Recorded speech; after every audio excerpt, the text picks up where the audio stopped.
Selamat siang semua. Perkenalkan kami dari kelompok 9. Saya Immanuel Hutapea dengan NIM 2504030072. Saya Naila Sifa Kiliatul Aulia dengan NIM 2504030051. Saya Zawa Cinta Nabila dengan NIM 2504003076. Saya Eleuterius Jarwagnesio dengan NIM 2504030027.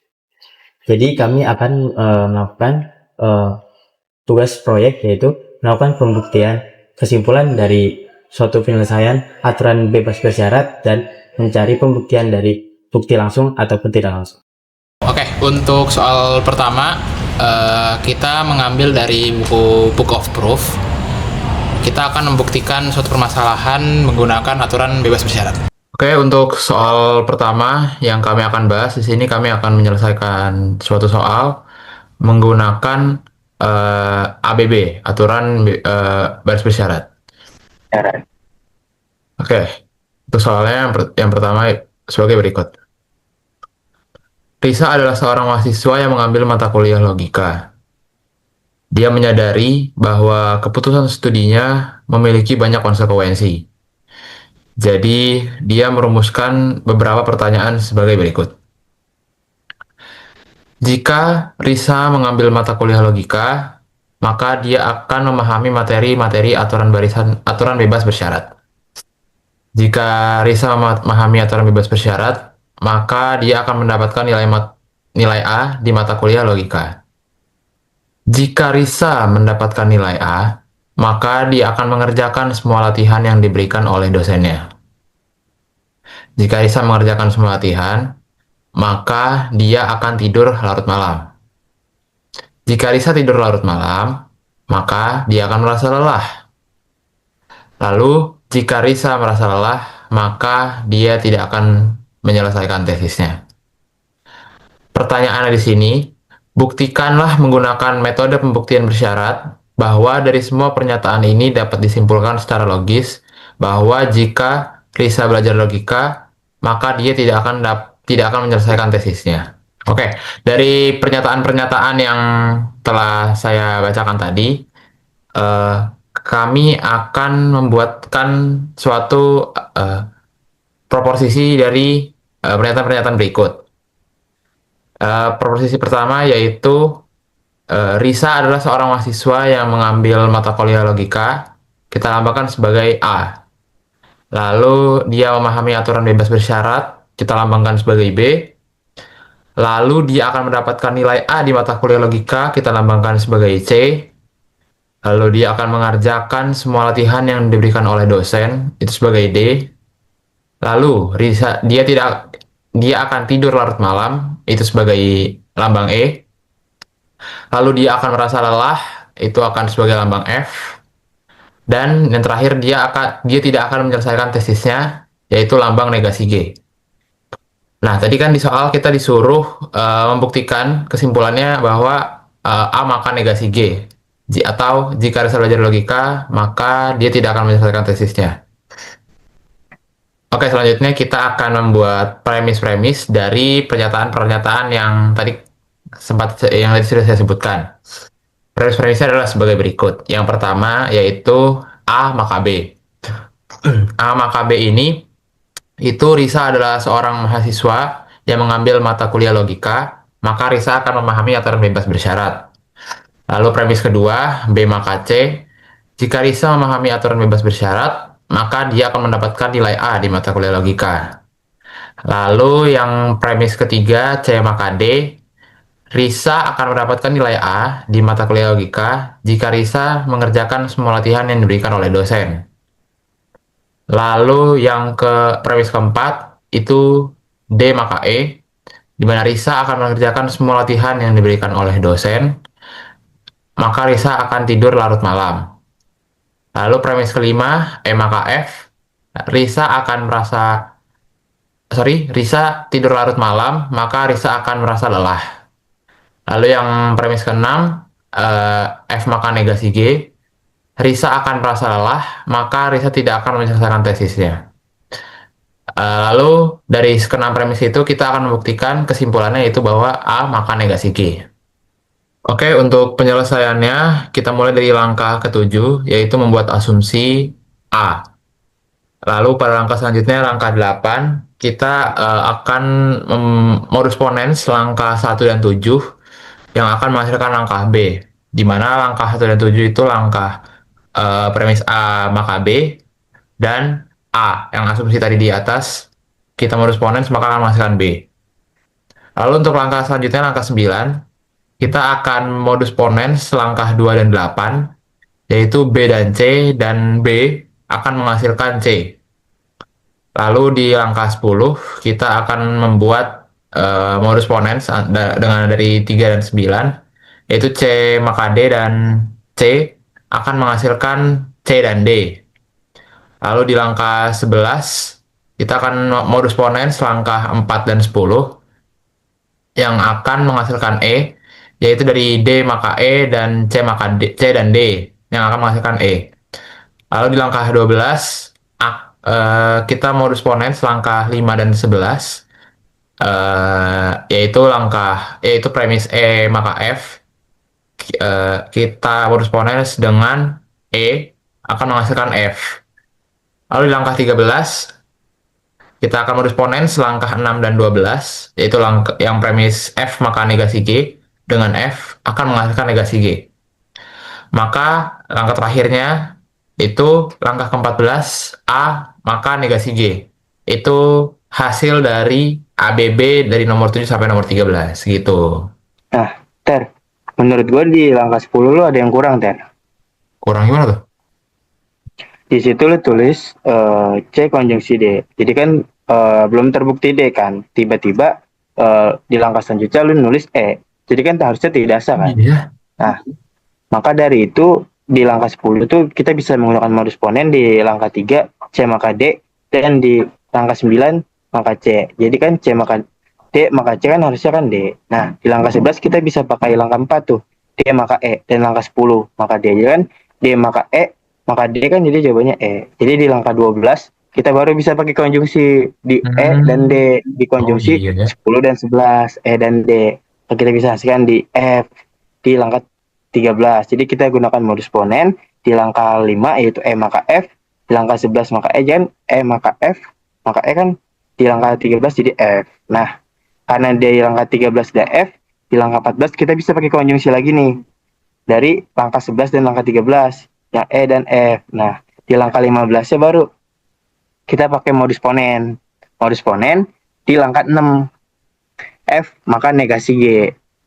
Gitu. Jadi di langkah 13 kan F ya. Jadi kan kita pakai langkah 6 dan langkah 13.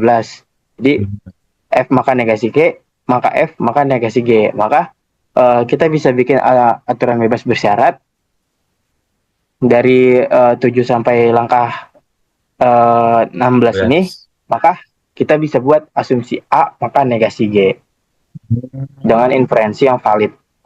Oh gitu ya. Berarti nggak valid ya karena belum terbukti D-nya ya. Ya, jadi kalau misalkan tadi lu nggak konjungsiin, mungkin jawabannya akan benar sampai bawah. Karena tadi satu langkah lu salah, maka yang bawahnya kan bakal salah kan. Oh iya, iya. Karena kan tidak sah di E-nya.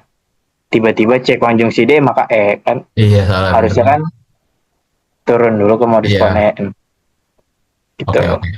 Sip. Oke deh ya. Kita lanjut ke soal selanjutnya kali ya? Oke, boleh. Oke. Lanjut. Kita lanjut ke soalnya. Mencari pembuktian dari pembuktian tidak langsung dan langsung ya. Ya, betul. Baik, dalam soal kedua ini saya ingin menjelaskan soal kedua dari Book of Proof juga, di mana kita menggunakan bukti langsung. Di mana dalam proyek akhir untuk sebuah mata kuliah, tim Rini ingin memastikan proyek mereka selesai tepat waktu. Mereka menyadari bahwa proyek akan selesai tepat waktu jika dan hanya jika mereka mengembangkan proposal yang solid atau menghasilkan ide penelitian yang kuat. Jika mereka mengembangkan proposal yang solid, mereka akan mendapatkan persetujuan dari pembimbing mereka, dan jika mereka mendapatkannya, mereka bisa mulai mengerjakan eksperimen. Jika mereka mengembangkan ide penelitian yang solid, mereka akan mengembangkan desain eksperimental yang solid sambil menjaga komunikasi tim yang baik. Namun, jika mereka mengembangkan desain eksperimental yang solid, mereka tidak akan bisa memulai eksperimen lebih awal. Sementara jika mereka bisa memulai mengerjakan eksperimen, komunikasi tim mereka akan tetap baik. Fakta yang diketahui adalah bahwa komunikasi tim mereka buruk. Berdasarkan informasi tersebut, buktikan secara logis bahwa proyek mereka tidak akan selesai tepat waktu. Selanjutnya, dari soal tadi, kita akan mendapatkan argumen proposinya. Yang pertama ada P, proyek mereka selesai tepat waktu. Q, mereka mengembangkan proposal yang valid. R, menghasilkan ide penelitian yang kuat. S, mereka akan mendapatkan persetujuan dari pembimbing mereka. U, mereka bisa mulai mengerjakan eksperimen. V, mereka mengembangkan ide penelitian yang solid. Y, menjaga komunikasi tim yang baik. Negasi U, mereka tidak akan bisa memulai eksperimen lebih awal. Negasi W, komunikasi tim mereka buruk. Dan negasi P, proyek mereka tidak akan selesai tepat waktu. Nah, dari soal dan argumen proporsional yang kita dapatkan, kita dapat menyelesaikan sebuah soal dengan premis-premis sebagai berikut. Yang pertama, P, jika dan hanya jika Q atau R. Yang kedua, Q, maka S, atau mereka mengembangkan proposal yang solid, maka mereka akan mendapatkan persetujuan dari pembimbing mereka. Yang ketiga, S, maka U. Mereka akan mendapatkan persetujuan dari pembimbing mereka, maka mereka bisa mulai mengerjakan eksperimen. Yang keempat ada R, maka V, dan W. Menghasilkan ide penelitian yang kuat, maka mereka mengembangkan ide penelitian yang solid dan menjaga komunikasi tim yang baik. Yang kelima ada V, maka negasi U. Mereka mengembangkan ide penelitian yang solid, maka mereka tidak akan bisa memulai eksperimen lebih awal. Yang keenam, U, maka W. Mereka bisa mulai mengerjakan eksperimen, maka mereka menjaga komunikasi tim yang baik. Yang ketujuh, negasi W. Komunikasi tim mereka buruk. Maka kita dapatkan kesimpulan dari premis-premis tersebut, yaitu negasi P.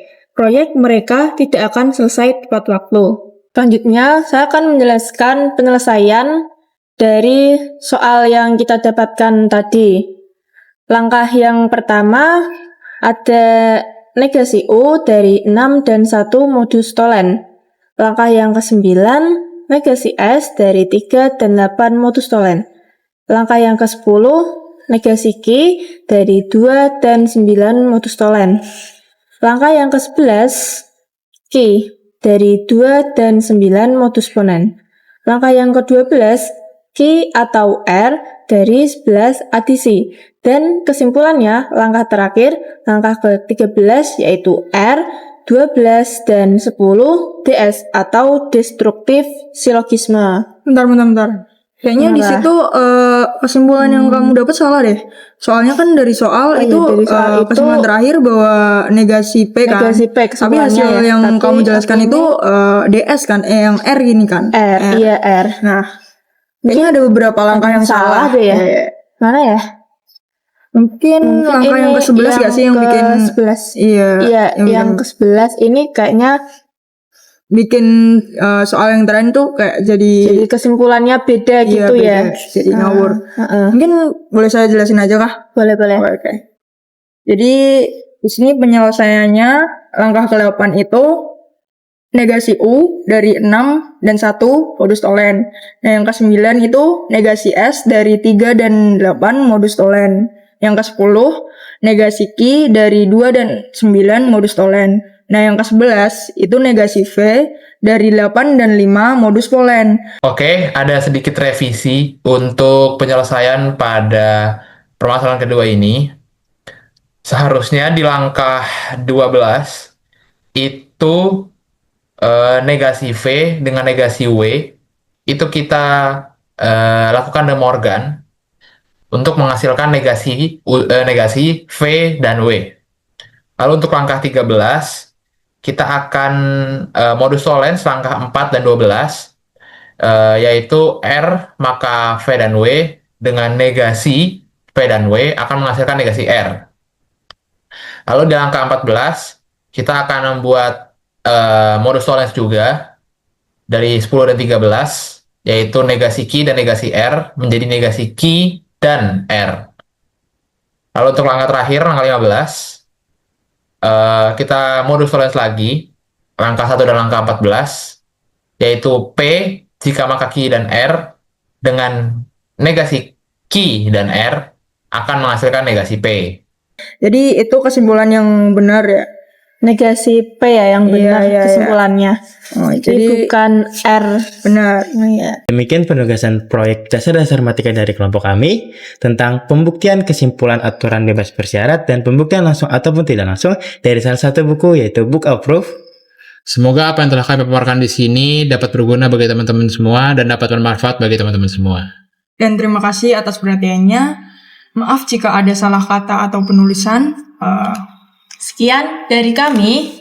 Terima kasih. Terima kasih. Sampai jumpa. Sampai jumpa. Sampai jumpa.